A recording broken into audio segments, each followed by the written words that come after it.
The girl who was not dead. तो movie की शुरुआत में हमें रात का सीन दिखाया जाता है, जहां हम एरिका नाम की एक लड़की को देखते हैं जो एक होटल में रुकी हुई थी। वो अपने होटल रूम से बाहर निकलती है और कुछ सामान लेने के लिए नीचे जाती है। तभी वहां होटल का मालिक आता है जो उसे कहता है कि इतनी रात को तुम्हें बाहर नहीं घूमना चाहिए, इसलिए तुम अपनी मॉम के पास जाओ। दरअसल एरिका सिर्फ 15 साल की ही थी और उसने उसे झूठ कहा था कि वो यहाँ पर अपनी मॉम के साथ आई है। जब एरिका अपने रूम की तरफ जाती है तो वो पुलिस वालों को उसकी तरफ आता हुआ देखती है। ये देखकर वो डर कर अपने रूम में चली जाती है, जहाँ पर उसका बॉयफ्रेंड एंड्रू भी मौजूद था। तभी पुलिस वहाँ आती है और एंड्रू को गिरफ्तार कर लेती है, क्योंकि एरिका 15 साल की थी और एंड्रू 21 साल का था। तो वो दोनों रिलेशनशिप में कैसे थे और उसे होटल रूम में ले जाना इल्लीगल था। एरिका डिटेक्टिव से कहती है कि वो मेरा बॉयफ्रेंड है और हम दोनों एक दूसरे से प्यार करते हैं, लेकिन डिटेक्टिव उससे कहती है कि अभी तुम बहुत छोटी हो,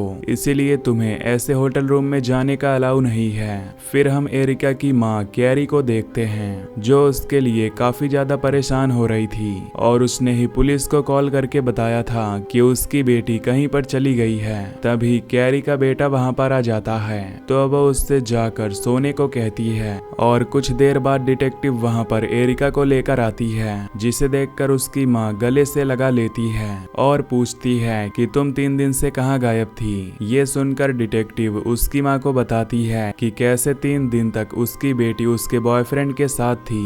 वो उसे एंड्रू का नाम भी बताती है। तो कैरी ये सुनकर बहुत ज्यादा परेशान हो जाती है, क्योंकि एंड्रू को उसने पहले भी कहा था कि वो उसकी बेटी से दूर रहे, लेकिन वो लड़का नहीं माना और उसकी बेटी के पास आ गया।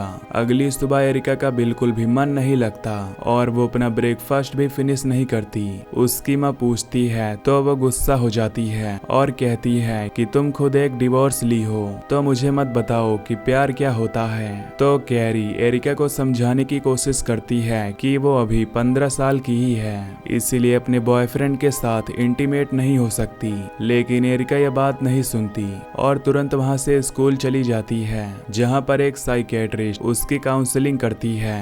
पर एरिका उसे बताती है कि एंड्रू और वो एक दूसरे से बहुत ज्यादा प्यार करते हैं और जब वो एंड्रू के साथ होती है तो बहुत ज्यादा खुश होती है और जब वो उसके पास नहीं होता तो उसे बहुत बेचैनी होने लगती है। उसके बाद वो लॉकर रूम के पास जाती है, जहाँ पर उसे उसका बेस्ट फ्रेंड लायम मिलता है, जो उससे पूछता है कि क्या तुम्हारा बॉयफ्रेंड गिरफ्तार हो गया।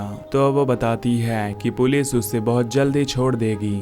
एरिका अपने बॉयफ्रेंड के बिना नहीं रह सकती थी, इसीलिए वो स्कूल में क्लास नहीं लेती और वहां से बाहर चली जाती है। और लाइम ये देख लेता है और समझ जाता है कि वो जरूर अपने बॉयफ्रेंड से मिलने के लिए जा रही है। कुछ देर बाद एरिका एंड्रू के पास पहुंचती है तो एंड्रू उससे कहता है कि मैं बिल्कुल ठीक हूँ, लेकिन पुलिस ने मुझे तुमसे दूर रहने को कहा है, इसीलिए उसे कहता है कि उन्हें अब ब्रेकअप करना होगा और जब वो 18 साल की हो जाएगी तो वो बात करेंगे, क्योंकि अगर वो अभी कोई भी गड़बड़ करेगा तो पुलिस उसे दोबारा से जेल में डाल देगी।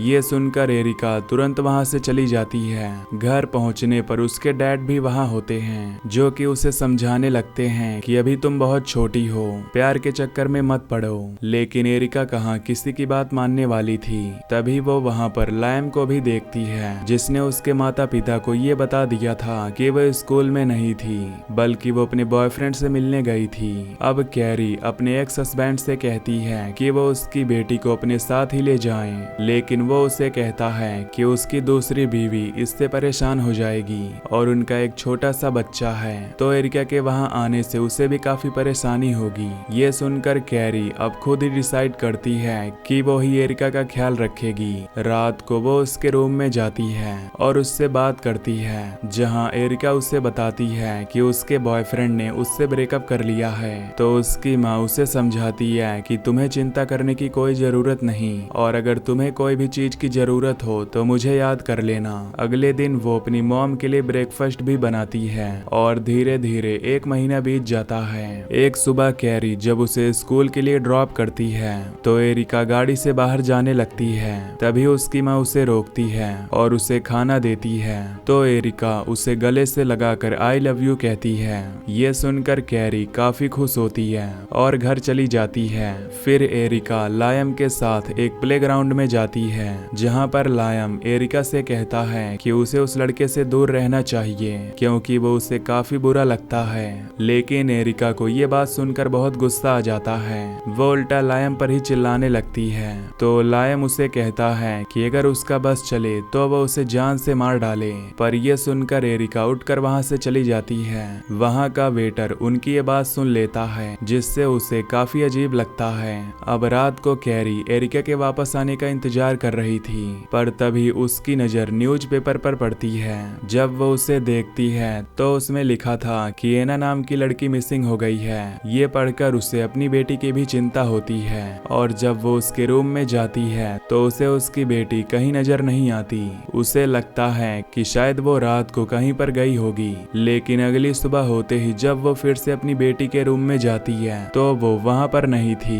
इसीलिए वो तुरंत पुलिस को कॉल करके इसके बारे में बताती है। उसके बाद वो डिटेक्टिव से मिलने के लिए जाती है जहां डिटेक्टिव उसे बताती है कि वो उसकी बेटी को जल्दी ढूंढ लेंगे। उनका पहला सस्पेक्ट एंड्रू होता है इसलिए वो एंड्रू के घर उसकी छानबीन के लिए जाते हैं। एंड्रू उन्हें देखकर डर जाता है पर जब वो उसके घर को सर्च करते हैं तो उन्हें वहां पर कोई नहीं मिलता। लेकिन वो अब भी एंड्रू पर ही शक कर रहे थे। इसलिए डिटेक्टिव कहती है कि वो ये शहर छोड़कर कहीं नहीं जा सकता। अब कई महीने बीत जाते हैं और एरिका वापस नहीं आती। कैरी अपनी बेटी का मिसिंग पोस्टर बुलेटिन बोर्ड पर लगा देती है और पुलिस स्टेशन जाती है। लेकिन डिटेक्टिव बताती है कि उन्हें अभी तक उसकी बेटी नहीं मिली। कैरी को कहीं न कहीं डर था कि एना की तरह ही उसकी बेटी कहीं मर न गई हो। इसीलिए वो प्रेस कॉन्फ्रेंस बुलाती है और वहां पर अपनी बेटी को वापस आने के लिए कहती है। उसी प्रेस कॉन्फ्रेंस में उसे एना की मॉम भी मिलती है और वो उसे कहती है कि अगर उसे किसी भी चीज की जरूरत हो तो वो उसे कॉल करे और वो दोनों साथ मिलकर उनकी बेटियों को ढूंढेंगे। अब ऐसे ही एक साल बीत जाता है और एरिका का कोई भी पता नहीं चलता कि वो कहाँ चली गई। और न्यूज में कई सारे टीनेजर लड़की के गायब होने की खबरें भी आ रही थी जिससे उसकी माँ और ज्यादा डर जाती है और वो अपने बैग से एना की मॉम का नंबर मिलाती है जहाँ वो उससे मिलने के लिए आती है। तो वो दोनों मिलकर रिसर्च करने लगती हैं ताकि वो उनकी बेटियों को ढूंढ सकें। अगले दिन वो दोनों पुलिस स्टेशन जाती हैं जहां डिटेक्टिव उन्हें बताती है कि उन्हें कुछ लड़कियों की लाशें भी मिली हैं लेकिन उनमें से कोई भी एना या एरिका नहीं है, यानी वो दोनों जिंदा हैं। तभी डिटेक्टिव का एक पुलिस वाला उसके पास आता है और उनके जाने के बाद उसे बताता है कि उन्हें एक सस्पेक्ट मिला है जिसका नाम जेरमी है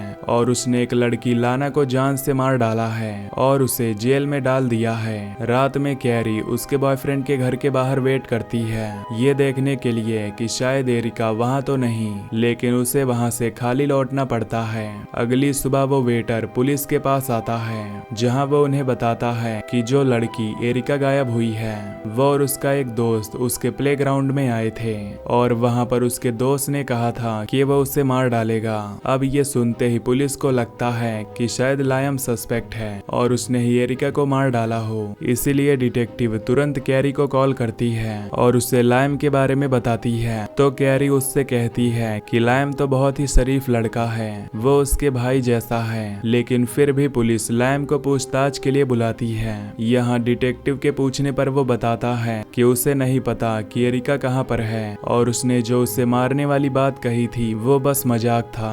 कैरी भी ये सुनकर समझ जाती है कि वो निर्दोष है, इसीलिए वो उसे पुलिस स्टेशन के बाहर लाती है और उससे कहती है कि एरिका बहुत जल्द मिल जाएगी, तुम टेंशन मत लो। इधर एक पुल के नीचे एक आदमी जब टहल रहा होता है तो वहाँ पर उसे एक लड़की की लाश मिलती है जिसे देखकर वो तुरंत पुलिस को इस बारे में बताता है। इधर पुलिस वाला डिटेक्टिव के पास आता है और उसे बताता है कि वो क्रिमिनल जिसे उन्होंने कुछ दिनों पहले पकड़ा है उसका कहना है कि उसने एरिका को जान से मार डाला है। ये सुन डिटेक्टिव उस क्रिमिनल से मिलने के लिए जाती है। यहाँ वो क्रिमिनल एडमिट करता है कि उसने कई सारी लड़कियों को जान से मारा है और उसमें से एक एरिका भी थी। अब ये सुनकर वो डिटेक्टिव हैरान होती है और उससे मिलने के बाद बाद क्राइम सीन पर जाती है जहां पर एक लड़की की लाश मिली थी। वो उसकी जांच पड़ताल करते हैं और उन्हें पता नहीं चलता कि ये किस लड़की की लाश है। उसके बाद डिटेक्टिव कैरी के घर जाती है जहां पर वो उसे और उसके एक्स हस्बैंड को बताती है कि उसकी बेटी मर चुकी है और एक क्रिमिनल ने ये कॉन्फेस किया है कि उसने एरिका को मारा है। उसका पिता ये सुनकर काफी परेशान होता है, लेकिन कैरी अभी भी ये मानने को तैयार नहीं थी। वो जानती थी कि उसकी बेटी अब भी जिंदा है। अब 3 साल बीत गए थे और एरिका का कुछ पता नहीं था, इसीलिए वो उसका फ्यूनरल भी करते हैं। यहाँ पर चर्च के अंदर उसका पिता एक स्पीच देता है और जब सभी लोग वहाँ से जाने लगते हैं तो कैरी वहाँ पर एंड्रू को भी देखती है, जिससे वो काफी ज्यादा गुस्सा हो जाती है और उसके पास जाकर उससे कहती है कि उसकी बेटी की मौत का कारण सिर्फ वही है और उसे इस चीज की सजा जरूर मिलेगी। एंड्रू ये सुनकर वहाँ से भाग जाता है। रात को कैरी जब गार्बेज फेंकने जा रही होती है तो उसे झाड़ियों से कुछ आवाज आती है और जब वो देखती है तो वहाँ पर कोई भी नहीं था। कुछ दिनों बाद कोर्ट में उनकी पेशी होती है और वहाँ उन्हें पता चलता है कि उस क्रिमिनल ने झूठ कहा था। दरअसल वो कभी एरिका से मिला ही नहीं और उसने उसे नहीं मारा है। तभी अचानक कोर्ट रूम में एरिका आ जाती है, जिसे देखकर कैरी बहुत ज्यादा खुश हो जाती है। अब यहाँ से सीन पास्ट में जाता है कि आखिर 3 साल तक एरिका कहाँ पर थी, जिसे ये लोग मरा हुआ समझ लिए थे। ये वही सीन था जब एरिका की माँ उसे स्कूल ड्रॉप करने के लिए आई थी तो एरिका अपनी मॉम से गले लगी थी और उसके बाद वो लायम से मिली और रात होते ही वो अपने घर नहीं गई बल्कि वो एंड्रू के घर गई, जहाँ एंड्रू उसे देखकर काफी ज्यादा हैरान हो जाता है। एरिका उसे बताती है कि वो उसके बिना अब नहीं रह सकती, इसीलिए एंड्रू उसे घर के अंदर ले जाता है और कहता है कि तुम यहाँ पर क्यों आई हो। तो एरिका कहती है कि वो यहाँ पर उसके साथ रहना चाहती है और वो एक साथ रहने लगते हैं और उसके साथ रहकर उसे काफी मजा आने लगा था। लेकिन वो साथ ही में न्यूज़पेपर भी पढ़ती थी जहाँ पर मिसिंग रिपोर्ट्स आती थी, जिसे देखकर वो काफी परेशान थी। फिर एक दिन वहाँ पर डिटेक्टिव अपनी टीम के साथ आई और उस वक्त एरिका बेसमेंट में जाकर छुप गई थी और जब डिटेक्टिव ने उसे ढूंढा था तो वो उन्हें नहीं मिली, जिससे उन्होंने एंड्रू को छोड़ दिया। उनके जाने के बाद एरिका जब बेसमेंट से बाहर आती है तो एंड्रू उसे बहुत डांटता है और कहता है कि वो उसे यहाँ पर नहीं रख सकता क्योंकि पुलिस की नजर उस पर है और अगर वो पकड़े गए तो उसे जेल हो सकती है। लेकिन एरिका उसे छोड़कर जाना भी नहीं चाहती थी, इसीलिए एंड्रू उसके साथ रहने का प्लान किया और ऐसे उन्हें कई सारे दिन बीत गए। एरिका ने टीवी पर अपनी मॉम के उस कॉन्फ्रेंस को भी देखा था, लेकिन वो 18 साल की नहीं हुई थी तो वो एंड्रू के साथ नहीं रह सकती थी, इसीलिए उसने प्लान बनाया था ताकि वो एंड्रू के साथ छुप कर रह सके। अब उन्हें साथ रहते ही 1 साल बीत जाते हैं और उन दोनों के बीच कई सारे डिफरेंसेस भी आने लगते हैं। एक दिन एरिका ने जब देखा कि एक कैदी ने कॉन्फेस किया है कि उसने एरिका को मार डाला है तो एरिका ये देखकर काफी हैरान हो गई थी कि वो सिर्फ पॉपुलैरिटी के लिए ऐसा कर रहा है। एंड्रू उसके फ्यूनरल में भी गया था जहाँ पर उसकी मॉम ने उसे डांटा था और उस वक्त एंड्रू उसकी माँ को बताना चाहता था कि एरिका उसके पास ही है, लेकिन उसने डर की वजह से कुछ भी नहीं कहा। एक दिन एंड्रू एरिका को लाइब्रेरी में लेकर जाता है जहां वो पहली बार मिले थे और वहां पर वो दोनों काफी ज्यादा खुश हो जाते हैं। रात को एंड्रू जब अपने दोस्त के साथ होता है तो उसने काफी ज्यादा पी ली थी और वो न्यूज में एरिका की मिसिंग रिपोर्ट देखता है जहां पर वो अपने दोस्त से कहता है कि एरिका मिसिंग नहीं है बल्कि वो तो उसके घर में ही मौजूद है। पर जब उसका दोस्त पूछता है तब वो उसे कहता है कि वो तो बस मजाक कर रहा है। जब वो घर वापस आता है तो एरिका को सारी बात बताता है, लेकिन एरिका जानती थी कि उसका दोस्त ये बात मजाक में नहीं लेगा। रात को एरिका को जब अपनी मॉम की याद आती है तो वो उसे देखने के लिए भी गई थी। जब उसकी माँ ने झाड़ियों में किसी की आवाज सुनी थी। एंड्रू के घर वापस आकर एरिका ने पुलिस को कॉल किया और उनसे कहा कि अब वो 18 की हो गई है और वो अपने बॉयफ्रेंड के साथ अब रह सकती है, लेकिन उसने फिर कॉल को काट दिया और कुछ ही देर बाद पुलिस वहां पर आ गई और उन लोगों ने एंड्रू को गिरफ्तार कर लिया, जिसके बाद उसे कोर्ट रूम में पेश किया जाता है जहां उसकी माँ उसे देखकर काफी खुश होती है। पर एरिका ये कॉन्फेस करती है कि वो जानबूझकर एंड्रू के साथ रहने के लिए गई थी, इसलिए एंड्रू को कम से कम सजा देनी चाहिए। एरिका जब वापस अपने घर आती है तो उसका भाई भी उससे बात नहीं करता और उसके दोस्तों ने भी उससे बात करना बंद कर दिया था।